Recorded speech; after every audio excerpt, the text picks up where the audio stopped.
ওম নমঃ শিবায় বলে আজকে ভিডিওটা শুরু করছে। আজকের আকন্দর মালা কত করে? সোমবার প্রথম শ্রাবণ মাসে প্রথম সোমবার গেছে, সেই সোমবারে আমি আগের দিন রাতে কি করেছি, ফুলের দোকানে চলে এসেছি। দেখতে পাচ্ছ এখানে নানা রকমের ফুল। আকন্দর মালা 30 টাকা, নীলকণ্ঠের মালা 30 টাকা। যাই হোক, ফুলটা কিনে নিলে কোনো সকালে একদম সময় পাবো না। আচ্ছা, এদিকে সুপার মার্কেটে চলে এসেছি, দশকর্মার কিছু জিনিসপত্র কিনতে হবে। এখানে মানে প্রচুর ভিড় ছিল, যেহেতু মানে সানডে ছিল, তারপরে আবার একটু পুজোর জন্য দশকর্মা ভান্ডারে খুবই ভিড় ছিল। যাই হোক, কিছু আর বাড়ির কাছে কিছু ফুল ফুটেছে, সেই ফুলগুলো তুলে নিলাম। খুব ভালো লাগে বাড়ির গাছে ফুল দিয়ে পুজো করতে, খুবই ভালো লাগে। রোজকার যে ফুলগুলো সেগুলো বাড়ির গাছে ফুটলে পারে খুব সুন্দর লাগে। তো এই নীলকণ্ঠ ফুলও পেয়ে গেছি। আর এখানে ফল কিছু ফুল কেনা আছে, আর বেলপাতা আমাদের গাছের আছে। এখানে অভিষেকের জন্য দেখো দই, চিনি, দুধ, ঘি, মধু, আতপ চাল আছে। এখানে ফুল আছে, চন্দন আছে, কাটা ফল, আকন্দের মালা, সিদ্ধি, পৈতে সব আমি গুছিয়ে নিয়েছি। আর এখানে আমি একটা বেলপাতার উপরে আমি শিবলিঙ্গকে বসালাম, এরপর দুধ দিয়ে আমি স্নান করিয়ে নিলাম। আচ্ছা, তারপর আমি দই দেবো। এরপরে দই দেওয়ার পরে কিন্তু আমি আবার গঙ্গা জল দিয়ে ধুয়ে নেব। আর প্রতিটা মানে আমি উপকরণ মানে এখানে যা যা উপকরণ আমি নিয়েছি পঞ্চামৃতর জন্য, সেগুলো আমি একটা করে দিচ্ছি, আর কিন্তু জল দিয়ে ধুয়ে নেব।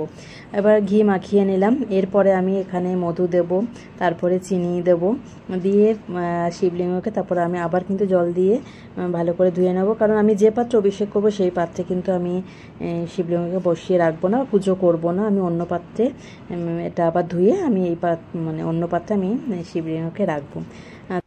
পুজোটা হচ্ছে ভক্তির, যে যেভাবে করে সেভাবেই তার কাছে ভালো। তো যতটা পারা যায় নিয়ম মেনে করার চেষ্টা করি। আমি যেটা করি সেটা আমার মনের ভক্তিতেই আমি করি, আর মনের ভক্তিটাই হচ্ছে সব থেকে বড় কথা।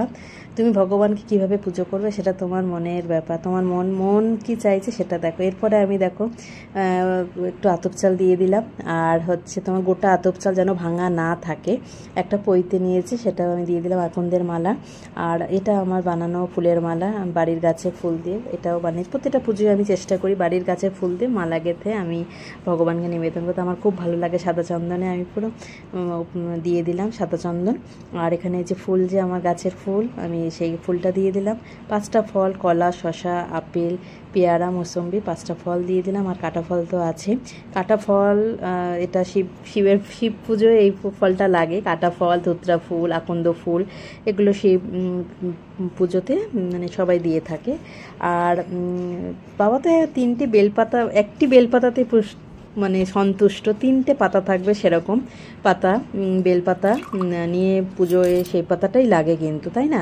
আচ্ছা, আমি বাড়ির বাইরে পাশের মন্দিরে আছে, বাড়ির মানে পাশে একদম মন্দির আছে, সেখানে যাব। তার জন্য আমি এখানে দুধ, গঙ্গা জল, ঘি, মধু, চিনি দিয়ে আমি জলটা তৈরি করে নিলাম। এখানে 1 ঘটি জল, সিদ্ধি দিয়ে দিয়েছি, ফুল, বেলপাতা, তুলসী পাতা, দূর্বা সমস্ত কিছু আমি ঘটিতে দিয়ে রেডি করে নিলাম।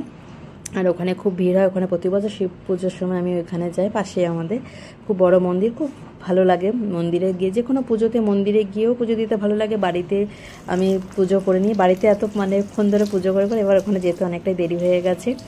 আর গিয়ে দেখলাম বেশ ভালো লাগে। প্রথমে গিয়ে আমরা শিব মন্দিরে অনেকেই 3টে তালি পর করে দিয়ে দিই, 3টে তালি।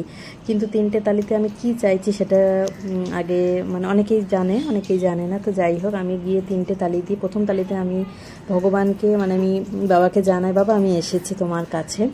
আর দ্বিতীয় যে তালিটা দিই তাতে বলি, ভগবান তুমি আমার জন্য যেটা ভালো তুমি সেটাই আমাকে দেবে। আর 3য় নম্বর তালিটায় আমি বলতে চাই, মানে জানাতে চাই যে আমার যত দুঃখ কষ্ট আছে তুমি মুক্ত করো বাবা। আমার এই মানে এইগুলো বলি, আর এটা দিয়ে 3টে তালি দিতে হয়। তারপরে আমি পুজো করে নিলাম। এখানে 5টা ফল দিয়ে, এই যে আকন্দের মালা আর এই যে আমি টগর ফুলের মালা, এটা দিয়ে পুজো দিলাম আমি আমার বাবাকে। বাবা মানে পুজো মানে হচ্ছে মনের একটা শান্তি আসে, এটা ভক্তি ভরে করলে পরে আরও বেশি মানে মনটা সত্যি কথায় শান্তি হয়ে যায়, খুবই ভালো লাগে। যে কোনো পুজোয় মনের ভক্তিটাই হচ্ছে আসল। শুধু আজকে ফল সাবু ছাড়া আমি কিছু, এখানে অনেকেই খায় লুচি, ডালিয়ার খিচুড়ি, কিন্তু আমি শিব পুজোতে ফল আর সাবু খেয়েই থাকি।